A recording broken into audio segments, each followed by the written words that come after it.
Everyone, greetings from Nairobi, Kenya, and welcome to my channel. Today we're switching things up a bit. I know you're used to my cooking videos, but today we're getting serious. We're getting into it, and we're going to talk about money. As the title suggests, for me, money is a very sensitive topic because it is something that I've had a bad relationship with over the years. I've been working for now close to 8 years. I am 32 years old, so I've been working. I think I've been working since I was 24, so I've been working full-time for close to 8 years. And in that period of time, I think when I hit 30, that's when it hit me that really, in terms of savings, I don't have much in my name, and I decided to take it upon myself to just try and self-educate on the various financial courses that are out there and people who are involved in the finance discourse. I think the people who've stood out for me so much is Dave Ramsey. I'm sure everybody loves Dave Ramsey. In Kenya, I've listened a lot to Washeke Ndwati of Centonomy, and I've watched a lot of their videos. And I think I feel very motivated, and I feel like I'm in a good place where I'm really willing to learn about money and know more about money. There's also a lady on YouTube called Alisa Herbert. I'll put the links of all the three of them in the description box below, so that if you want to go and check them out, you can also go and check them out. But I think listening to those three people have triggered my mind in the issue of money. So especially the beginning of this year, that's when I just decided, you know what, I'm going to take the bull by the horn, and I'm going to tackle this issue of my relationship with money head on, because I would actually describe the relationship as toxic. Because it's just me abusing money. And the problem is not the making of the money. The problem is actually retaining or keeping the money. It's like my hand has holes, so money lands into my hands and somehow it just falls off my hands without me knowing. So I think over the years, I mean 2018, 19, and now 2020, I have devised 4 ways actually of saving money. I was able to do the 52-week challenge last year. Lighting is terrible. You know, I'm using natural light, so if it keeps fluctuating, guys, I hope you understand. But like I mentioned, my number one saving vehicle in 2019 was the 52-week saving challenge. There are very many variations online. I think if you just Google, you'll see there are very many variations in how you can do it. So the one that I chose was the 52-week saving challenge with M-Pesa. M-Pesa is mobile money service M-Pesa is a M-Pesa is a mobile money service company here in Kenya, and I think they devised this product where you're able to save whatever amount, and I think the way it had been structured is that there was a target. So what's the target amount? I had put my target at 100,000 Kenya shillings. I wasn't able to achieve that. I was only able to save, I think, 64,000 Kenya shillings. And then they also require you to put the period within which you're going to save that amount of money. So I did it with M-Pesa, and I consider it a good tool if you're very disciplined. For me, like I mentioned earlier, I still wasn't very disciplined with money.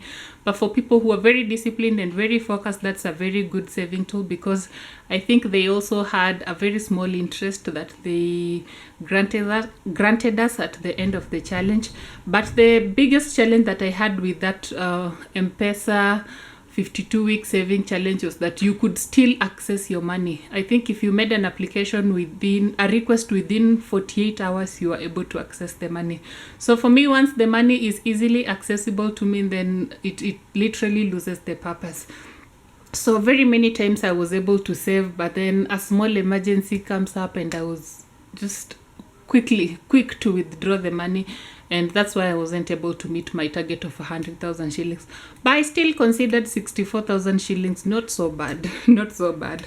So that's what I did in 2019. In 2020, I decided that I'm not going to repeat the same mistake, so I didn't go with the M-Pesa 52-week saving challenge. I decided to join up with a couple of friends, and we were able to open a separate account, but we have a WhatsApp group where we coordinate everything, and through that separate account we were able to transfer the money there.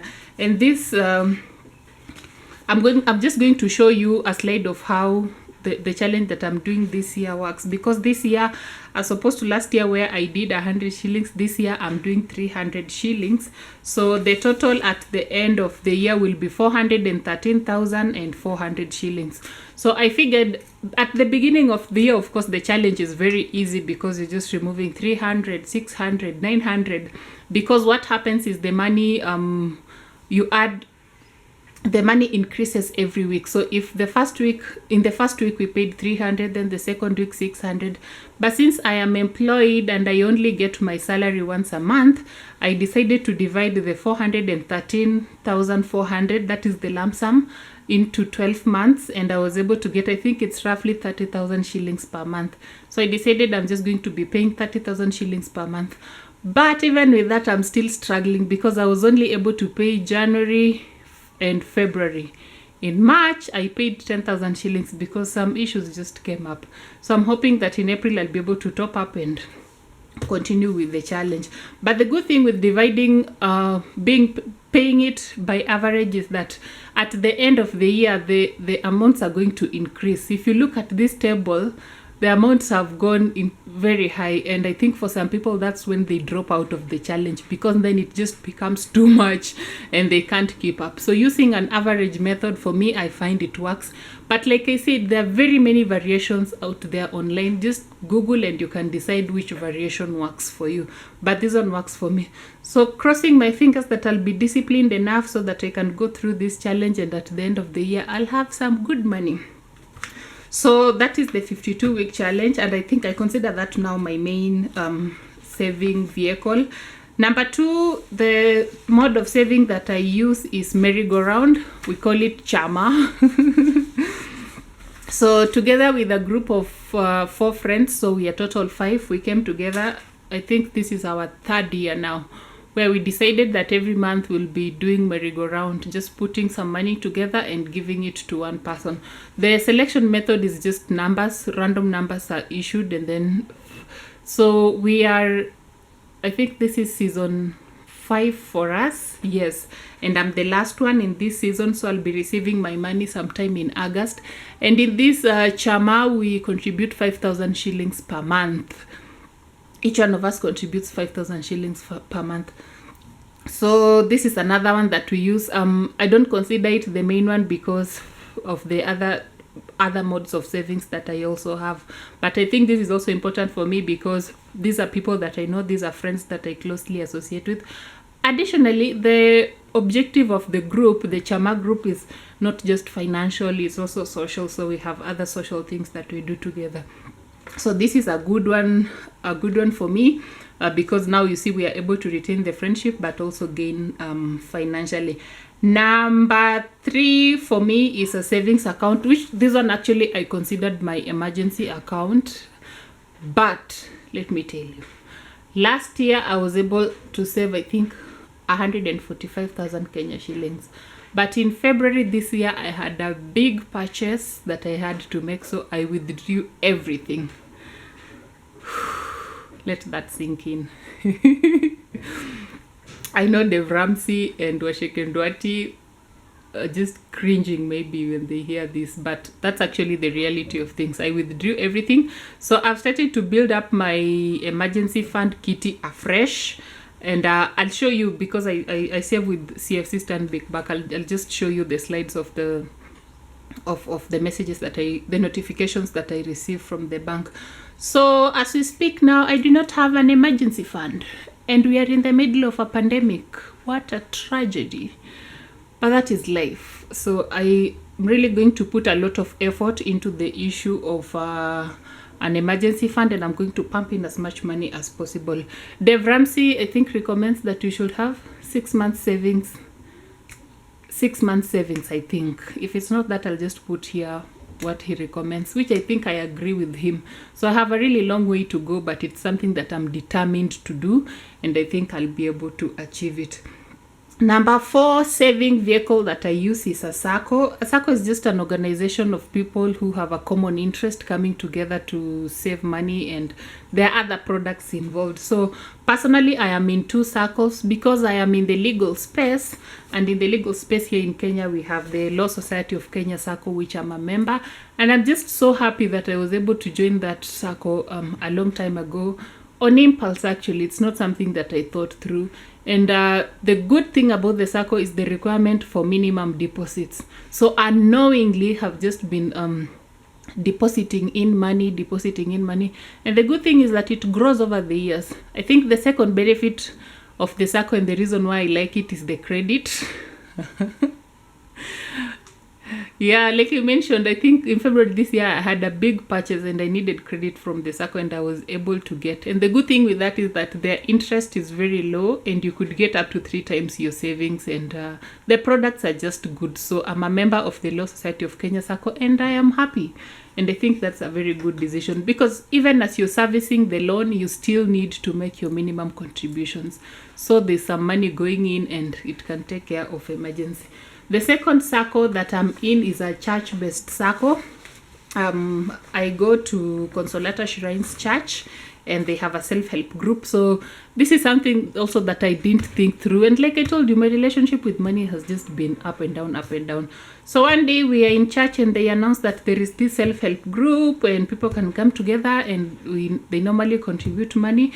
And we filled in the forms, and we became members. So I think I've now been a member for a year and a half, and I've been contributing religiously. Of course, there are months where I skip, but I've also been contributing, I think, between 500 and 1,000 per month. So I don't have a lot of money there, to be honest. I don't have a lot of money there, but it's something that I really want to concentrate on, and make sure that I put some good money there, because I can also use that as an emergency.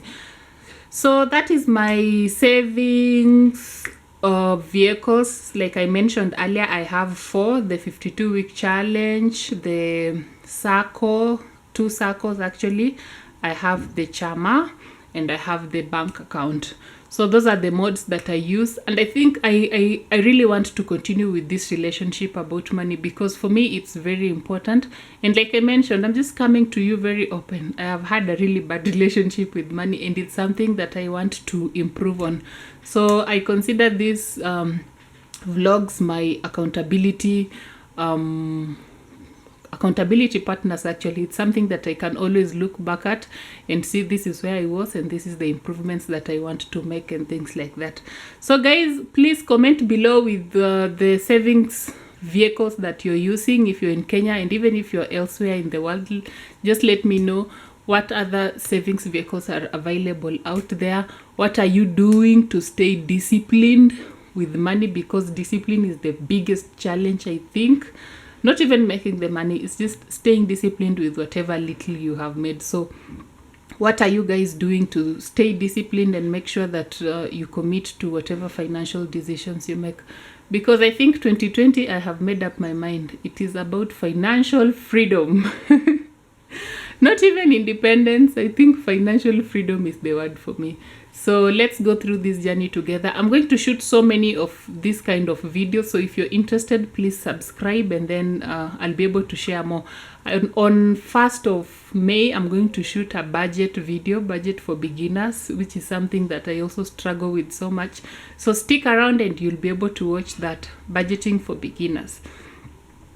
Thank you very much, guys, for sticking around to the end. I hope you get to learn something. Please, please, please consider subscribing, liking, and commenting on my videos. Bye.